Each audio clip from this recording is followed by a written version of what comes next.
Hi everyone, we are live.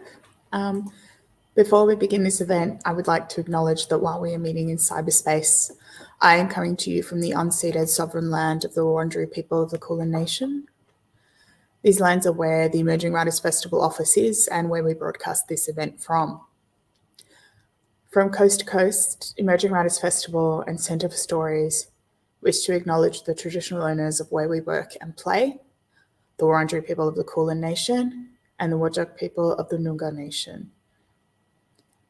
We celebrate the history and creativity of the world's oldest living culture and acknowledge that it always was and always will be Aboriginal land.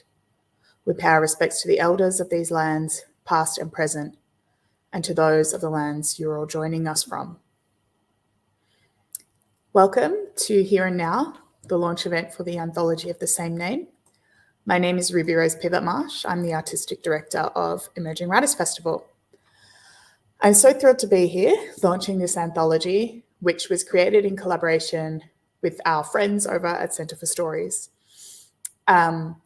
Since my role as associate producer with the Digital Writers Festival, which was run between 2014 and 2019 by EWF, where I got to work with Centre for Stories very closely. I've had a soft spot for Centre for Stories, and I hold a special place in my heart for the connection that we share as organisations. When we first started discussing this project in late 2021, we proposed a one-off performance event with the encouragement from Centre for Stories and Robert in particular to push the idea further and to reach something a little bit more reflective of our ongoing working relationship. The concept for this anthology was born. We're so proud to collaborate with our friends at Centre for Stories, and in doing so, to connect writers with one another and with audiences. That's what this anthology and this launch event has been all about. We hope that you take this anthology of work and find new writers to read, and ultimately are encouraged to be writing as a collaboration and a conversation, as opposed to the solitary act it can so often be viewed as. Before we begin, I would like to say a special thank you to everyone involved in this wonderful, incredible project. Robert Woods and Logan Griffiths at Centre for Stories, of course, many other people at Centre for Stories, but Logan particularly has done an incredible job with this project, and Alice Muling here at EWF, the editor Sashini Pagoda and designer Delina Dominguez, as well as our 6 wonderful artists who you'll hear from tonight: Joe Newman, Beau Windon, Camila Egusquiza, I'm Chilean, I should have said that better, Dženana Vucic, William Huang, and Saanjana Kapoor. You've all worked so hard and with such dedication and care, and I'm excited for everyone to hear your pieces and read and get their hands virtually, because it's a virtual publication, on the product, the things that you've been working so passionately on for the past month or so. To begin the readings, I'd like to introduce Beau and Joe. Joe is unfortunately unable to join us tonight due to illness, so I will be reading an excerpt of their piece on their behalf. Beau and Joe were both recipients of the EWF 2020 at-home residencies, and in honour of that connection, we were thrilled to pair them together for this project. I will first welcome Beau to read an excerpt from his piece, and then I will be back to read an excerpt of Joe's on their behalf. Thank you, everybody. All right, hello. Thanks for the introduction. I hope you can hear me. If for some reason I'm always terrified of being on mute because I don't know if the microphone's going to work. Anyhow, hi, I'm Beau. So one of the things that Joe and I spoke about, both being Aboriginal writers and disabled writers, is that feeling of, I suppose, like being othered and not fitting into communities and like safe spaces and such. So when I approach to the theme of here and now, I wanted it to kind of focus around that feeling of being othered. And a lot of my work lately has kind of really been around the theme of trying to create like a neurodivergent form of writing. So a lot of in life we have a lot of misunderstandings. I especially have a lot of misunderstandings, and so I really like the idea of playing with that, what we understand and what we don't. So this piece was kind of like playing a bit with that and a bit with the feeling of being othered, and I really wanted to explore like social spaces, which is why it's got kind of like a party theme. And I don't know how obvious it comes across because I write a lot in metaphor in this, but I've been really angry at I guess like class inequality. I've lived in poverty my entire life, and I know that I will likely never own a place, and that's been something that I've been I guess extra angry at lately because of the rental situation and minimum wage going up, but disability not. And anyhow, it's a whole thing. I'm going to get into reading now. That was a long preamble. So I'm going to read a portion of my piece. It's called Party Games and Handicaps. Am I unwelcome at this party? My ghost steps through the world in wide-eyed wonder of all these people that can't see the embers of fire threatening to wink, blink, and sink the world in a heat so destructive that conservatives will think that their God has sent them to hell with the rest of humanity. I don't have a placard at the party table. Empty seats scatter the perimeter, guarded by signposts of owners already seated in the comfiest of thrones, made from the gold-plated bones of bodies with no home, whom they conquered and made into their own. My body is at peace on concrete surfaces. I have slept atop hard places so many times that my skin can now savor discomfort while I combatively eat the romantic lies that not having hand-me-downs makes me some sort of inspiration to be championed through my struggle. You have to admire a survivor, they say. Even though I grew up on beaches, I never asked to be cheered for escaping elimination so consistently that the moon going down on you would feel like the sun shining out of your ass. But you get so many handouts. Intruders invaded my ancestors' home and sticky taped their names all over the possessions that were to be handed down to me. Then they threw a party and a hissy fit when I refused to leave without protest because I was killing the vibes, bro. And I'll end it there. So you can read the rest of that in the anthology.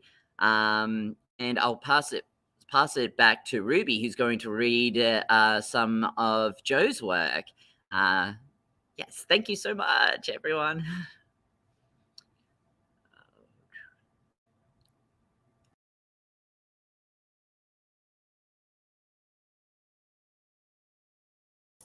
Hello, it is me again. My apologies, I didn't realize I had turned my camera off. I think it's a bit of a habit by this point.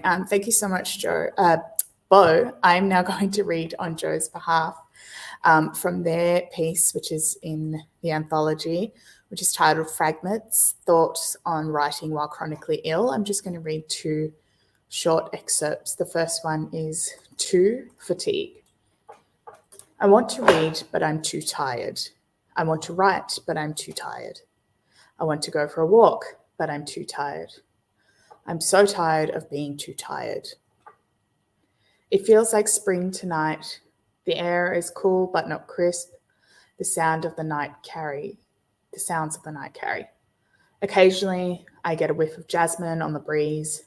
It reminds me of something, but I'm not sure what. A place, a time, or just a mood, perhaps a feeling. My body leaves an impression on the mattress, or does the mattress leave an impression upon me? Apologies. Or does the mattress impress upon me? The only evidence that I have existed.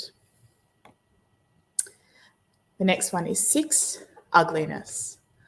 I cannot write beautifully about my illness. I cannot make my reality palatable for curious eyes.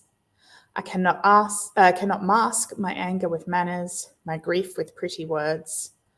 Writing is a way to process, to feel through the pain. When I'm lying on the bathroom floor, the cool tile against my hot skin, I describe my body to myself. Words may not let me tame the unruliness inside of me, but they help me understand it. I am having panic attacks for the first time in 6 years, or an ex-friend has resurfaced. I have developed allergies. My medication is making me ill. My city goes back into lockdown. I don't remember how to calm the storm that is my anxiety. The panic rolls over me in waves and I drown in it. So those are 2 excerpts from Jo's wider piece in this anthology. And I chose those because I relate to them. I'm sorry if anyone else does as well, but they are beautiful. So that's something. Next, I would like to pass to the second pair of people in this collaboration project. I'm not sure if, yes, I did explain that everyone has been paired up, but I'm not sure if I mentioned how. So we have 3 writers from Perth and then 3 writers from Melbourne who have been paired together to work collaboratively for a month. They've been having discussions on craft. They've been sharing their work with each other, getting feedback and giving feedback and creating these beautiful pieces that have now formed this wonderful anthology that we're launching tonight. So now I'm going to pass to Camila Egusquiza, who will introduce herself and project partner. Thank you.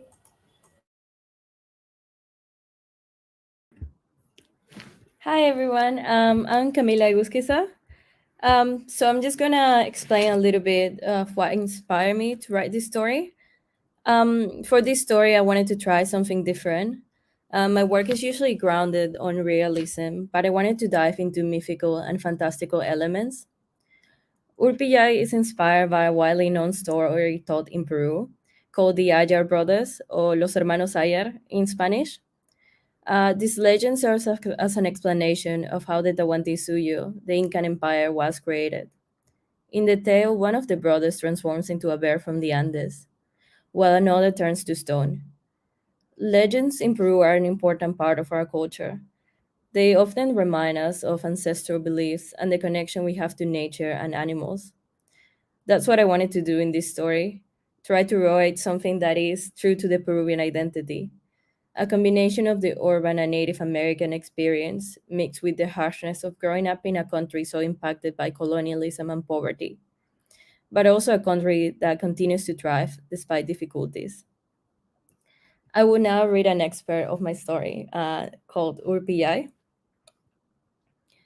As far as she could remember, the transformation happened every night. She would go to sleep and wake up in the middle of the night, with feathers instead of skin, and wings of 3 meters each instead of arms. The body she inhabited all day would disappear, leaving behind no trail of what it used to be. The process was not painful. In fact, she couldn't even feel it at all. It just happened every night without fail. Every night she would transform into a condor. Her days were spent dreading that moment and worrying about the future. She couldn't tell anyone about her condition. No one knew except for her sister. She had seen it once long ago. It was a secret meant to be hidden. Their grandparents, the people she lived with and that had raised her, were oblivious to her disappearance at night. At least, if they knew, they had never asked where she wandered. When the transformation occurred, she would never stay in her room. As soon as her body changed, she would fly out her window into the dark night. It was strange how much the city changed from a higher view. She would fly across the turned down houses and the apartment complex that got larger every year. The roofs of every household looked depressing and rusted. Most of them were unfinished, forgotten to bigger and more complex problems. The city was not nice. It had a horrendous smell of gas, and the view was always obstructed with gray clouds and hills. No stars could ever be seen. It was also loud, so loud. There was a constant honking and noise that felt never ending, until it suddenly stopped around midnight, when everyone would go to bed after a day of working and burnout. Once she found a secluded spot, she would stay there for the rest of the night, not doing anything, just watching. She hated it. Her condition made her scared of her future. How could she ever have a family if she had to leave them in the middle of the night? But more than that, who would want to stay after discovering her secret? She would often talk to her sister about this. Look at it this way. It could be worse. You could be a chicken or a worm. Her sister would answer jokingly, which earned her a death stare from her part. No, seriously. I know you hate what happens to you every night. But if it wasn't for you, we both would be dead right now. Deep down, she knew her sister's words were true. It was hard to remember that night completely. She could remember pieces of it, but it was hard to put them together. It started with a familiar song. Urpillay, Urpillay, ¿dónde te has metido? Urpillay, Urpillay, vuelve por favor. Sung by a familiar voice expressed comfort and warmness. So that's the end of the excerpt. I will now pass it on to the next writer, Dženana Vucic. She's the writer who I work with in this project. Working with her was very helpful. It's funny because I will often tell her how many similarities we have, despite being from completely different parts of the world. If it wasn't for the Emergence Writers Festival, I doubt we would have ever connected. Talking to Dženana enriched my writing. I learned new things from her, like that writing poetry doesn't have to be as hard as I thought, and that I'm not alone in the rage and disconnection I feel sometimes regarding Western and Peruvian culture. Thanks, Dženana, for all the good talks we had. I think they improved us as writers. So I'll pass it on to you now. Hello, I'm Dženana, and I just really want to second what Camila has said. It was so profoundly moving to get to spend, I think it was like 3 hours that we ended up just talking, and a lot of that was rambling and talking about silly things like our favorite swear words. But a lot of it was also really deep and profound conversations about rage and joy and connection to the places we come from, which we might be quite geographically and sometimes maybe emotionally removed from. So it's such an absolute privilege to work with and talk about the craft with Camila. So thank you, EWF, for this. But yes, my piece.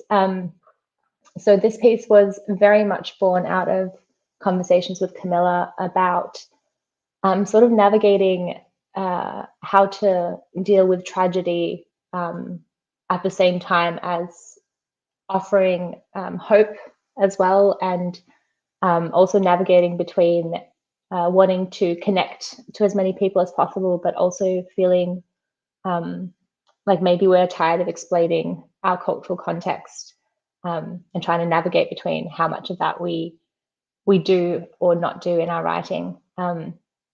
So the piece that I'm reading is a poem. It is full of things that you won't necessarily understand, but I promise you, if you Google them, it'll be fine. And it's also a poem that is very much about trying to balance tragedy and joy. It's about this word in the Bosnian language called sevda, which, I mean, actually, you know what? The poem includes the definition, so I'm just going to get started. The poem's called Alexander Hemon Tells Me Who I Am. Sevda, 1.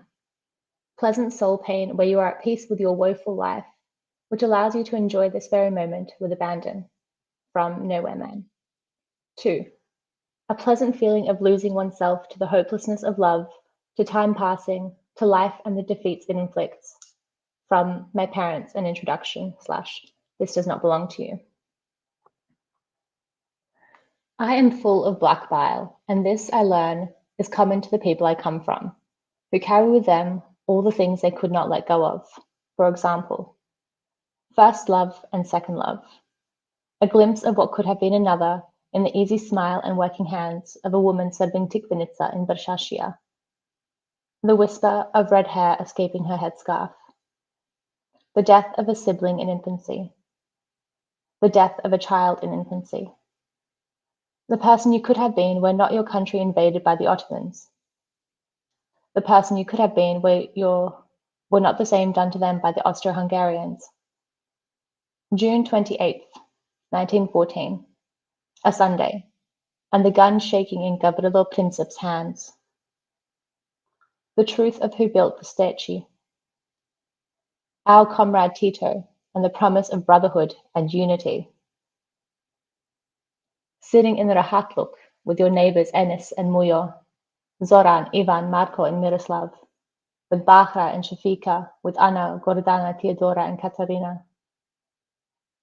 The first trout you ever caught with your bare hands, but no one was there to see it, and your brother did not believe you. Bahara, on the morning of April 6th, 1992.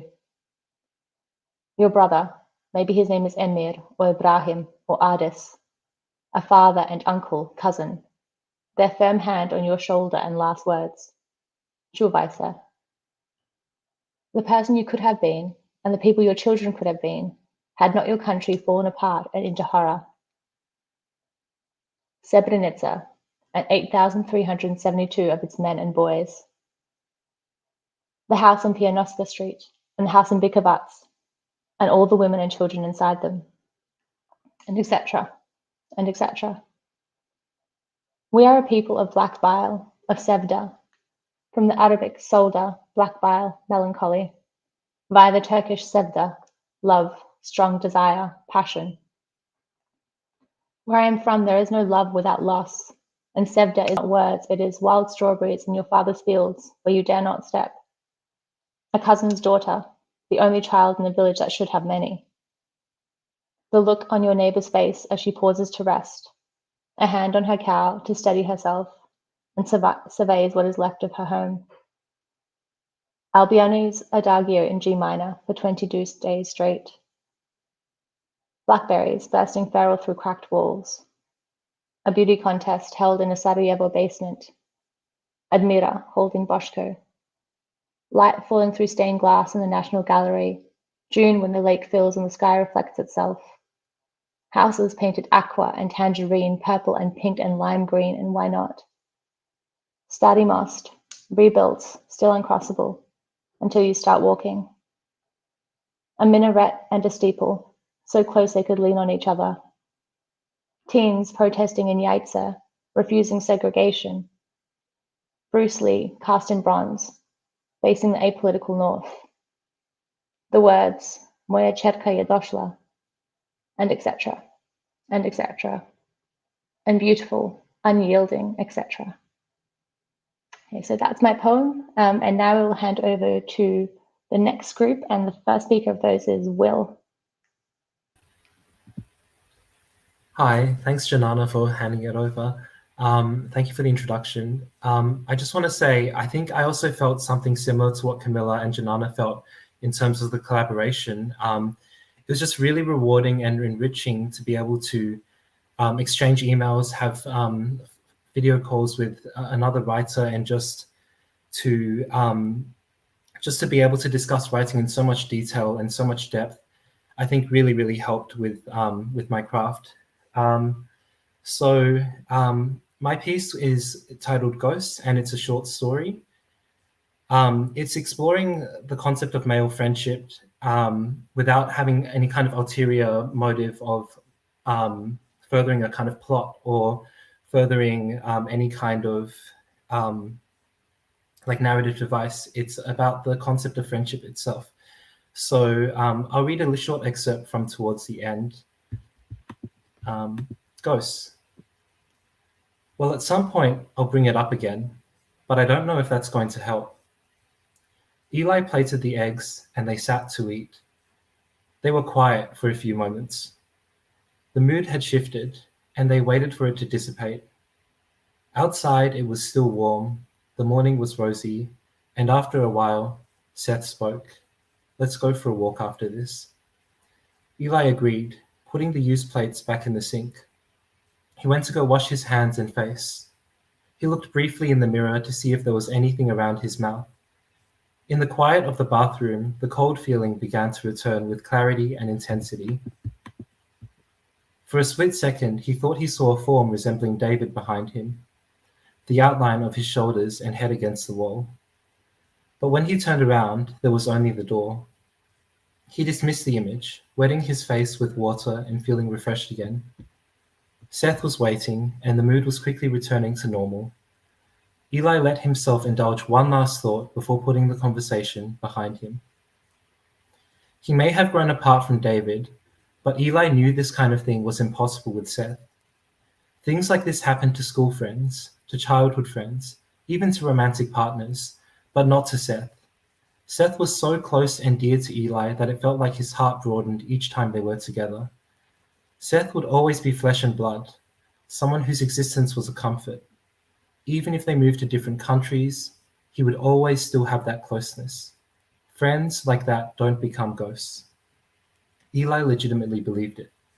He would cling to that belief for as long as he could. Thanks for listening to that. I'll hand over now to Saanjana.